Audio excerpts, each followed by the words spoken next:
مساجد کی نسبت براہ راست اللہ تبارک و تعالیٰ کی جانب ہوتی ہے۔ ہم کیا کہتے ہیں؟ بیت اللہ، یعنی کہ اللہ کا گھر۔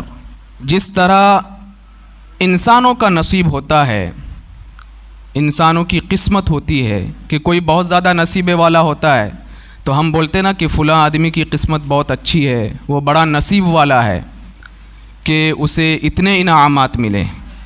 اسی طریقے سے زمین کے ٹکڑوں کا بھی نصیب ہوتا ہے، زمین کے جو ٹکڑے ہیں ان کا بھی نصیب ہوتا ہے، اور ہر زمین کے ٹکڑے کا مقدر اور نصیب ایک جیسا نہیں ہوتا۔ ہر زمین کے ٹکڑے کا مقدر اور نصیب اللہ کا گھر بننا نہیں ہوتا۔ آج اگر یہاں پر مسجد ہے، یہ جو زمین کا ٹکڑا ہے اس کے نصیبے میں تھا کہ یہاں پر اللہ کا گھر بنے۔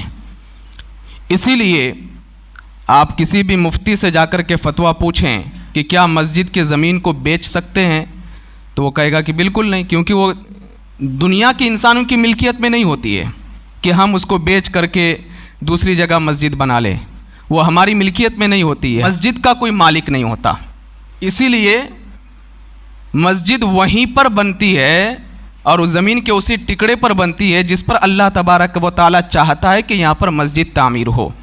میں آپ کو بتاؤں، حدیث پاک میں ہے کہ ہم آسمان کے جانب نظر کرتے ہیں تو ستاروں کو چمکتا ہوا دیکھتے ہیں، اور جب ستاروں کو چمکتا ہوا دیکھتے ہیں تو ہمیں بہت اچھا لگتا ہے کہ آسمان کے ستارے جگمگاتے ہیں اور اس کی خوبصورتی کو ہم لوگ دیکھتے رہتے ہیں۔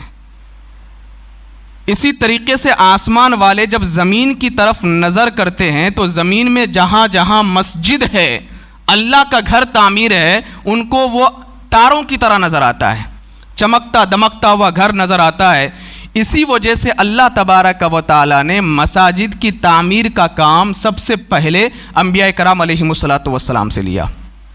آپ تاریخ پڑھیں، ہسٹری پڑھیں تو آپ کو پتہ چلے گا کہ خانہ کعبہ کی تعمیر کا کام اللہ تبارک و تعالیٰ نے اپنے دو عظیم پیغمبروں سے لیا، حضرت ابراہیم علیہ السلام اور حضرت اسماعیل علیہ السلام۔ طریقے سے مسجد نبوی، اللہ کے رسول صلی اللہ علیہ وسلم نے اس مسجد کو تعمیر فرمایا۔